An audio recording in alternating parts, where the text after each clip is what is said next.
Okay, you guys, do you have plans this fall? Guess what? We have plans for you. September the 13th, fall in Nashville is amazing, and we would love, if you live out of state, for you to come be with us and experience the beauty of Tennessee and a whole day of learning. We're hosting a conference called Raising Capable Kids. Jump on our website, check out the show notes for a link, and we'd love to see you there.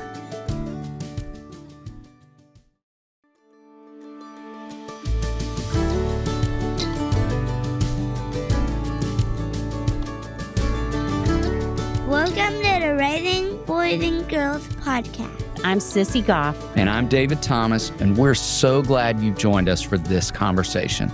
Let's dive in. With a PhD in education, Dr. Kelly Cagle is the founder of the IQ Network, which includes Mom IQ Community and Coaching the Parenting IQ podcast, where she helps parents use the little daily moments as big learning opportunities.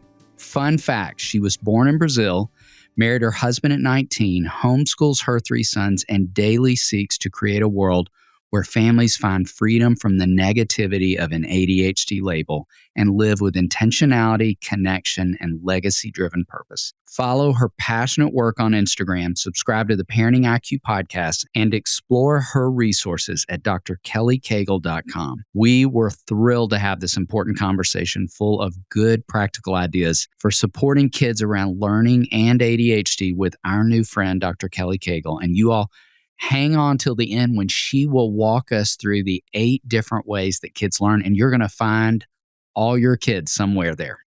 Kelly, it is a joy to spend time with you. We've been trying to do this for a long time. A long time. I blocked it last by having COVID, but we're it's finally happened here. to the best of us. And that was 2022. I know it. So literally, Crazy. We've been trying to do this for like 4 years. We have. We've But all here gotten we a are. lot smarter in 4 years. We've learned a lot. I will add to that. Yes, ma'am.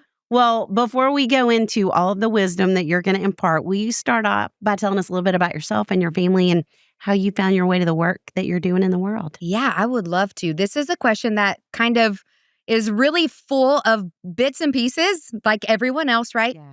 But there really were some core things that led me here, starting with when I was 11 years old. My parents told us that we were moving to a different country. So I'm originally from Brazil. I don't even know that you guys know that. So I was born in Brazil. Really? Where? In São Paulo, a small Okay. town in São Paulo. Yes. Okay. And at 11 years old, you don't have a say. Mom and dad say it. And, everything is exciting when you're a kid. You don't even know the concerns or what ifs in a different land. And so here we are. I spoke no English. And that was really difficult going from being a pastor's daughter who, from a small town, everyone knows you. You walk around town, everyone's like, hey, Pastor Abraham's daughter. And I'm like, I don't know you, but okay, And then coming here, and I didn't know anybody, neither could I meet anybody because I didn't speak the language. So being in the field that you are, that is a really pivotal time developmentally for kids in general. So it was a difficult season of navigating that, but I decided to learn the language really quickly because I wanted to make friends. But when I first got here, even though I didn't speak the language, I skipped, and this is a really long story if I go into it, but based on my transcript that I arrived with, I skipped 1.5 years of school because of the schooling in Brazil. Wow. Ends in December and starts in January. It's a little different than ours in America. So I never took 5th grade and then half of 6th grade. So then in high school, I learned English. I was playing sports. I met friends. I'm settled a little bit. But then I had a girlfriend who was also Brazilian approach me. She said, Kelly, I heard of a scholarship opportunity and we can graduate a year early and get like $2,500 scholarship or something like that. She's like, let's do it. I'm like, okay, let's do it. What do we need to do? So here I go again. After 5.5 years of arriving in this country, of not speaking the language, graduated all of my school in, 2.5 years short of the typical child. So when that happened, I was like, I really love helping kids and, maybe with the language deficiencies. And so I was a Spanish teacher. I became a Spanish teacher. In the meantime, I got married and did all the things growing up. But when I was a teacher, I noticed a lot of these interactions with my kids that I wanted to go a little further in their heart, not just content. Teachers are wonderful, but they are limited in what they can pour into their kids, right? So decided to go to school, keep going to school, got a master's in school counseling. And during my internship, the Lord was like, Kate, you need to keep going to school. And I was like, wait, what? You're crazy. I'm not that smart. I can't do this. And he's like, it's not you, it's me. And so everything that I've ever done in life, it's been with the motto of John 15, remain in me and you'll produce much fruit. And so then when I became a mom, education became real personal, real quick. Because then I'm like, all right, now not only do I love these students that I teach, but now I have my own kids that I'm impacting for eternity. Yeah. And so got my PhD in education. And then the Lord just kept opening doors and giving ideas in ways to serve those kids that I love, including my own. And so here we are today. Wow.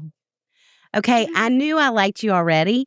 And I do even more that you're from Brazil. Yeah. That is one of my favorite countries I've ever been to. Have you been? Because of the people.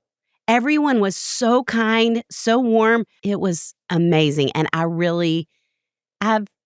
was blown away by the kindness of Brazilians. Good. So, That's yes. good. Yay, bonus points for us. Yes. Well, yeah, that's so fun to know. I love that story.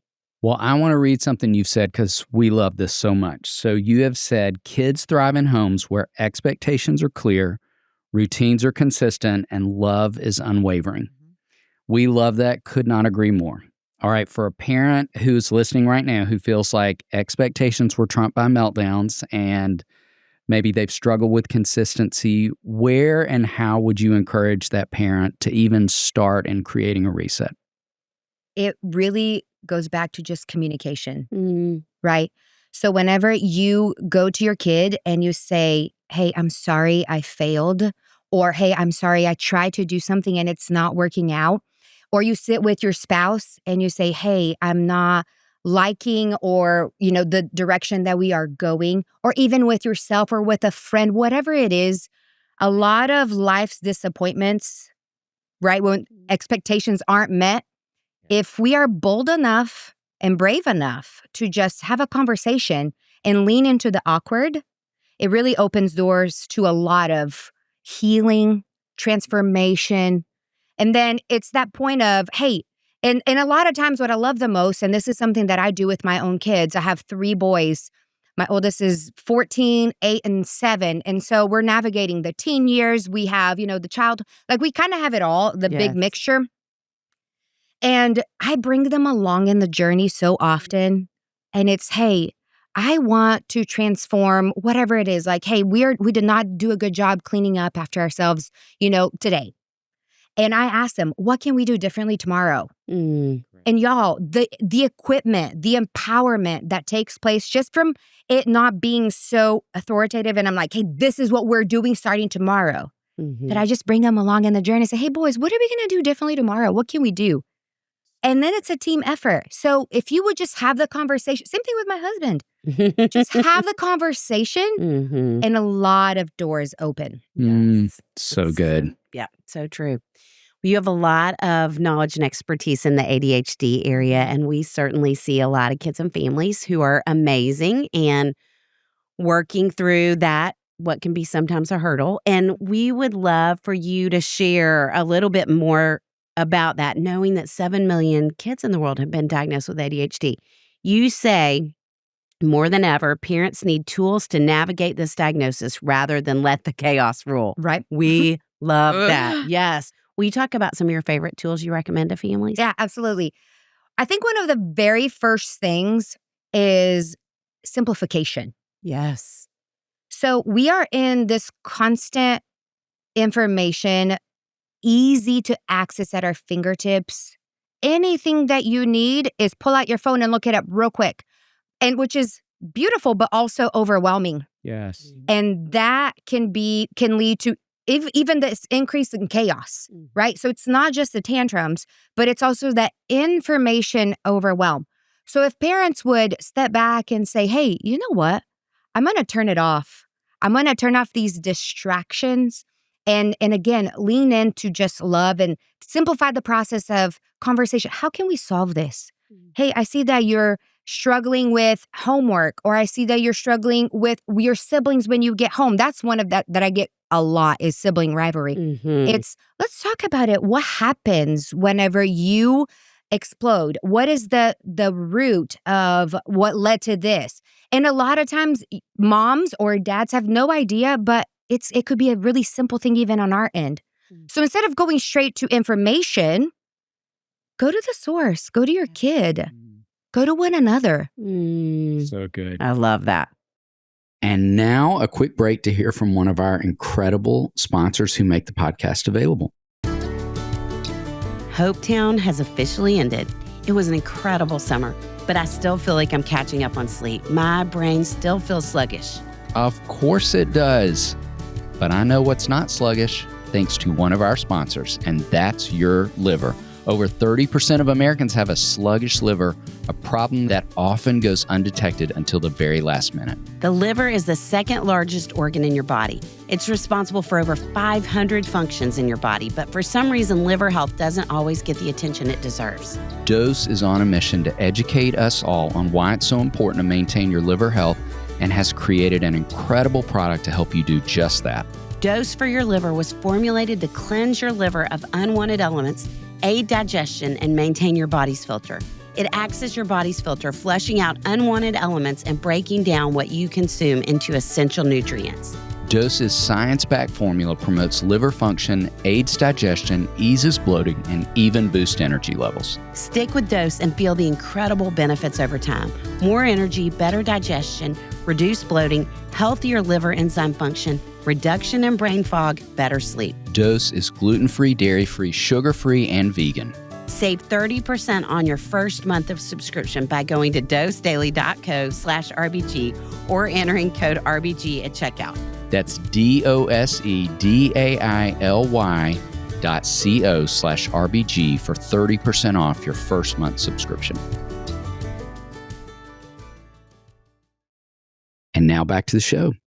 Okay, we sit with countless parents who are afraid of getting the diagnosis. I had this happen twice in the last couple of weeks, despite having seen signs themselves or having had an educator or another caregiver recommend that they look into that. So what would you say to the parent who is fearful to explore the diagnosis? Yeah, that's a really good point. Mm-hmm. I'm going to ask both of you something. Okay.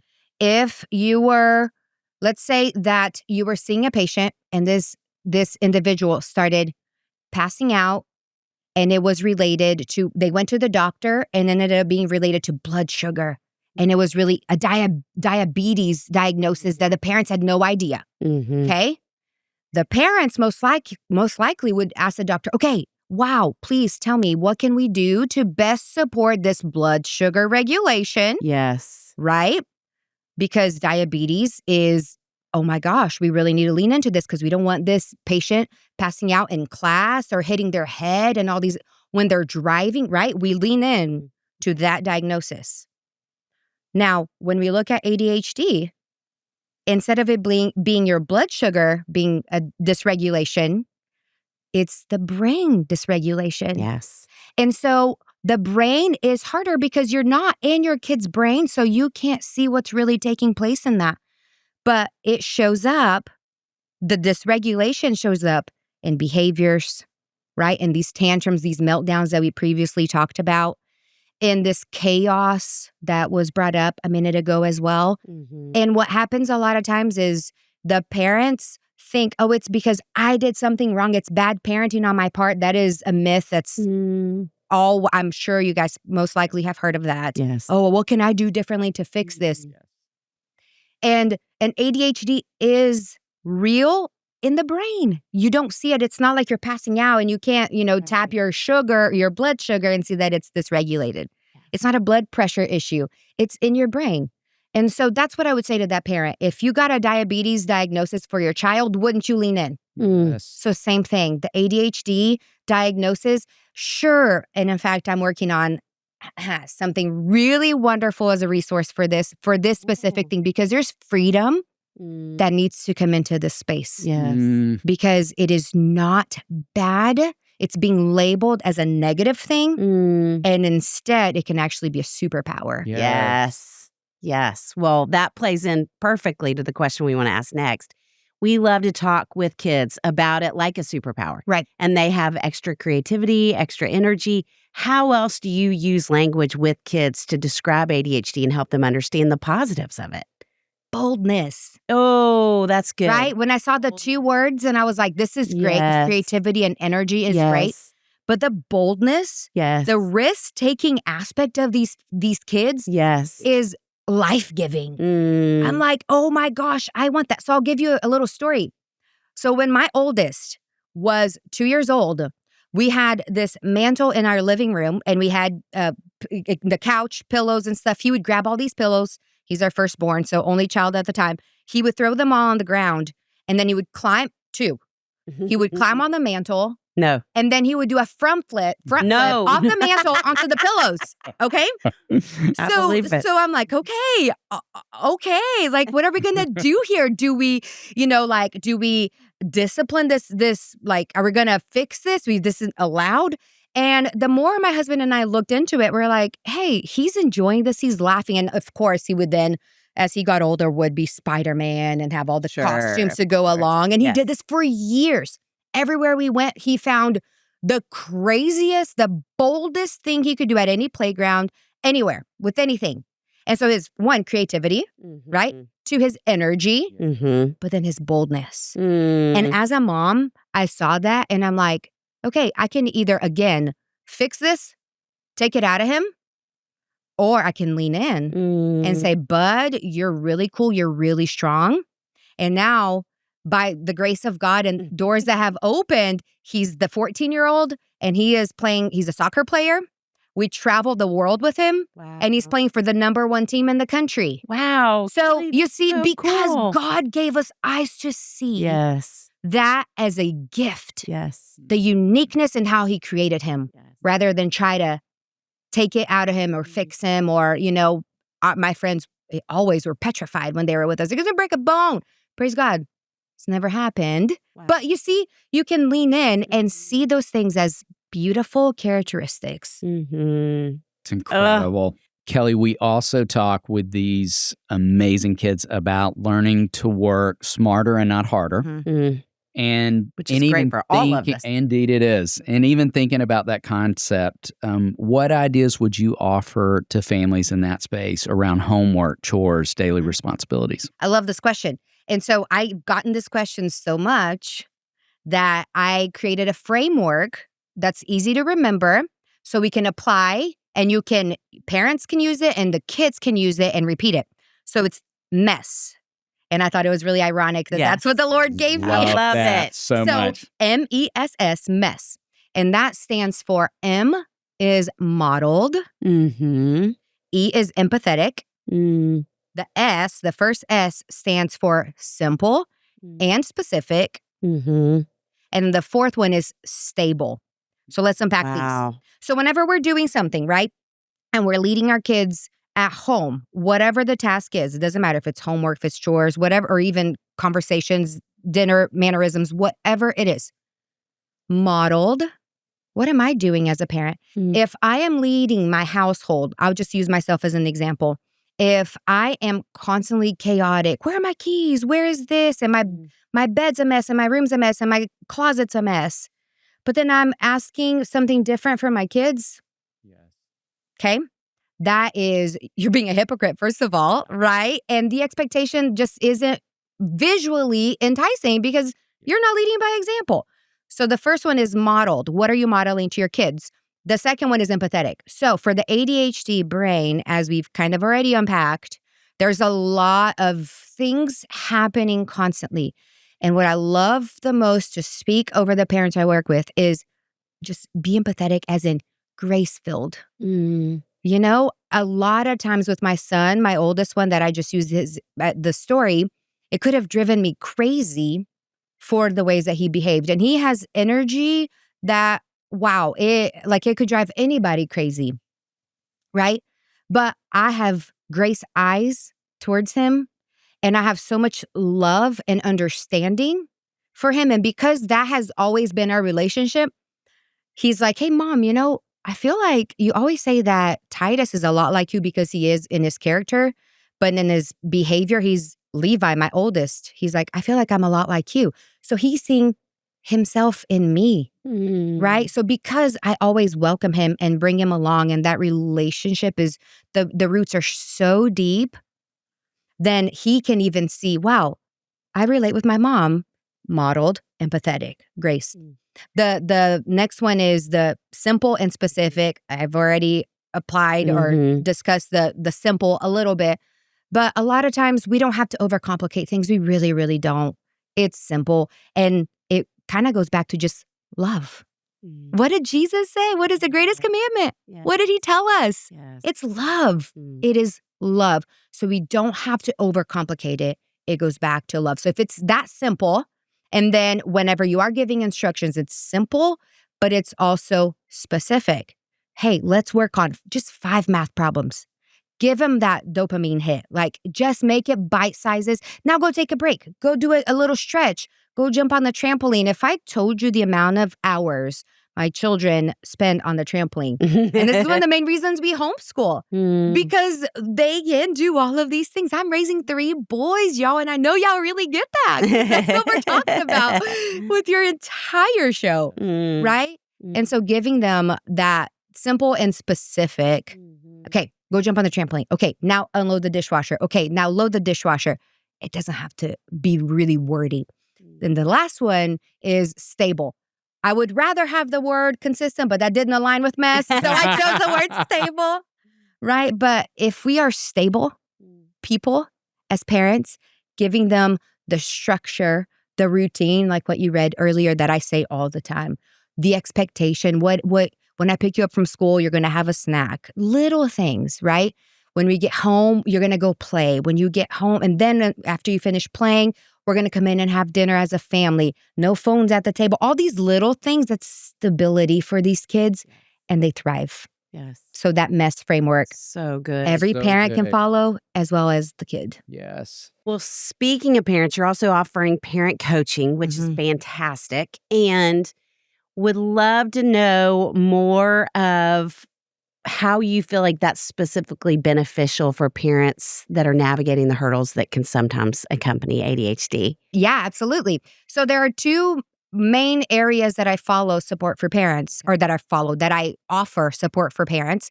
And the first one is that one-on-one coaching. So if you really reach that point of, man, there's a lot happening and I just want, the transformation. Obviously, it's a little heftier of an investment because we work one-on-one. Right. And so that is something that I offer. And the transformation has been great. And I'll just use one example that, to me, I cried when the client told me. She said they had never been on a family trip, on a plane, anywhere with the kids. She's a mom of 2. And during our program, because I have one specific program that's 100 days, in the middle of our program, she's like, Kelly, I just booked a trip.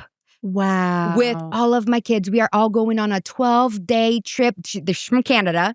She's going to Florida with her kids, the beach. And then afterwards, it was like a magical time of memories. And so, you see, whenever you lean in and you have professional help to do the hard things, when you feel like you can't, it can be transformative. And you talk about the memories that those kids created, that the parents created.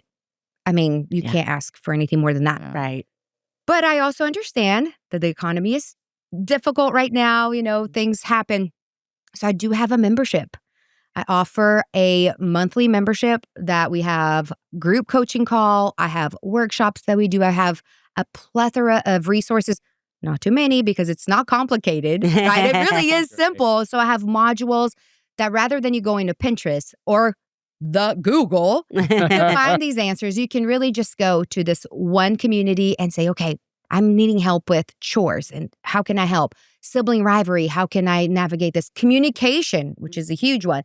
How can I open that space? And so that is another option that I offer as well. And where can folks find that? On my website, drkellycagle.com. All right, let's go broader for a minute and talk about all kids as learners. So you talk well about 3 traits we want kids to have: competence, creativity, and curiosity. What are some practical things parents could do at home to nurture these traits? Again, it's simple. unstructured play. Yes. Kids are kids. And way too often, we're trying to get them to grow up way too quickly, right? And childhood is a magical time. It really is so beautiful to, you look out. I've read so many different researchers and that they talk about childhood, and it's these kids are skipping and they stop at every little rock, and it's such a treasure. Like if we saw the world through their simple eyes and what they see, it's beautiful. The world, it's not messy, it's not dirty, it's not complicated yet. They're not inundated by bills or fears or self-esteem issues, all these other things. Everything, all their needs are provided for. It's just a magical time. And one of the best ways that you can provide that is to let them be kids. Extend their childhood. Yes. Unstructured play is a beautiful thing. I'm going to add a story. I was just downstairs before you guys came to get me. And I was visiting with one of the sweet little girls downstairs. And she's telling me about she's building. What are you building? A house. Like, that's a beautiful house. And we kept talking and she started sharing. I'm going to save the rest of the story in a minute. But just seeing, like, she's telling me all these little parts and pieces. And then her mom came down. She's like, I'm just missing one piece right here. Right? She's designing this beautiful thing in her eyes. If you let them play, they'll create really cool things. Yes. Yes. So true. good.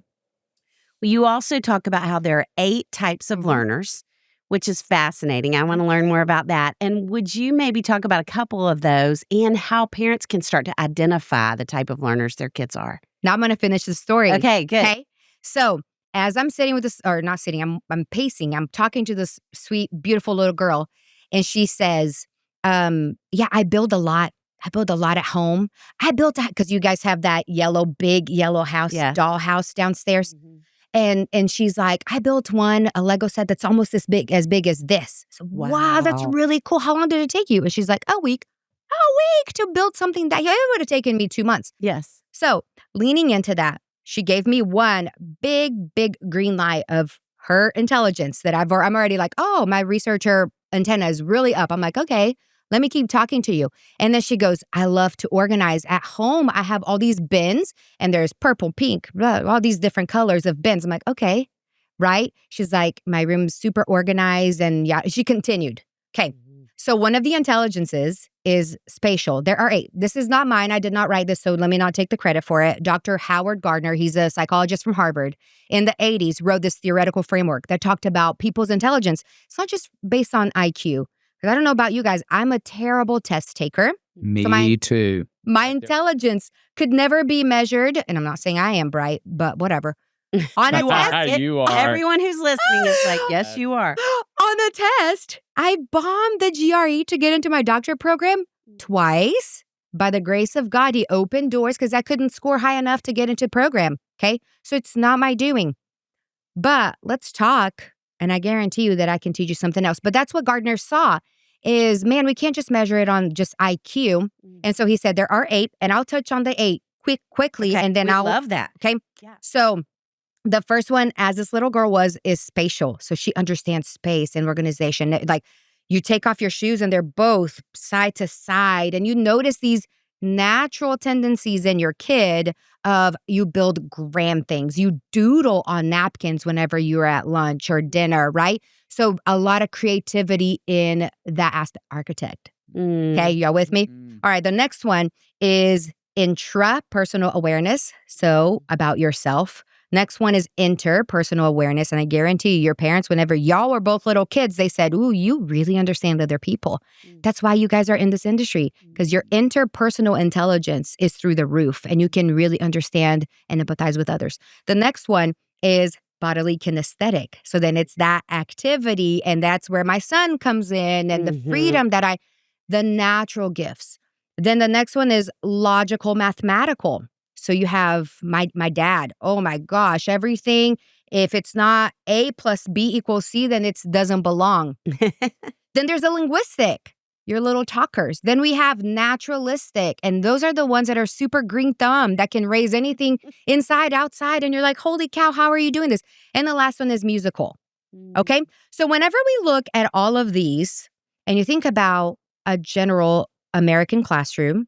We have two that are primarily used, and that's linguistic. I'm going to tell you with my words, and you're going to write it down because we're going to test on it. And the next one is logical mathematical. So you're leaving out 6 others that are just as gifted, just as beautiful, right? That are then could be suffocated just by a system. But it doesn't have to be, right? Because at home, you can lift them up and you can, during homework, you can bring all of their gifts and talents. So you ask, how can we lean into this? It's just like this little girl I'm sitting downstairs. And this is what she's naturally doing on her own. Right. She's organizing her room on her own. That's what brings her joy. That is a natural gift that she has. Just like my son jumping off mantles is a natural thing that I saw because I leaned into it. Now he's a really great soccer player.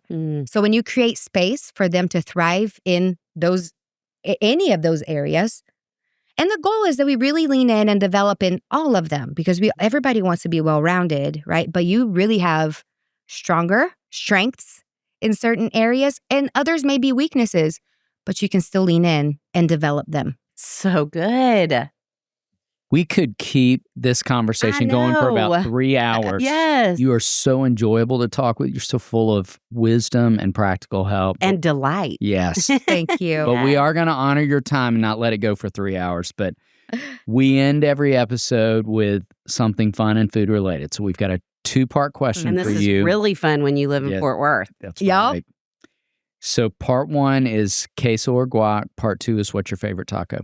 You would never expect to hear this. I know it. So I'm going to give you something super cool. Okay. In Brazil, Yes. Sissy, did you have avocado when you were in Brazil? Yes. Did I? Did you eat it as a savory food or a sweet as fruit? As fruit.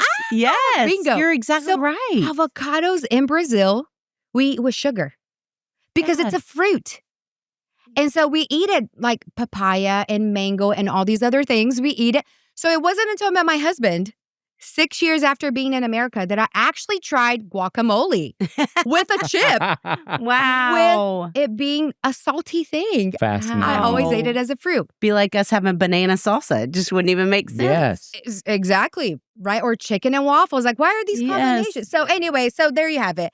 I love both. I really do. I'm more of a queso girl because I am from Fort Worth. But avocados, we ate as fruit. So there's that. So fun. Fun. And what's your favorite taco? Favorite taco? Okay. So I actually don't eat meat. It's a long story, but I love fish. So you give me a mahi taco with all that cabbage and mango salsa, and we are game. Yeah. So I would say a good fish taco. Oh, Kelly, thank you. Thank you for spending time with us. Thank you for your wisdom and research. I've learned so much today. I know everybody has who's listening. Awesome. So happy to be here. Thank you so much. So good to be with you. David, what a team we have that we get to call friends who help make this podcast possible. Chris Starrett, our engineer. Our management team at KCH. And we are thrilled to be a part of the That Sounds Fun network. Our music was created by the insanely talented Dave Haywood of Lady A. And if this podcast felt helpful to you, please consider subscribing, liking, sharing, all the things. We are grateful for you and cheering you on always.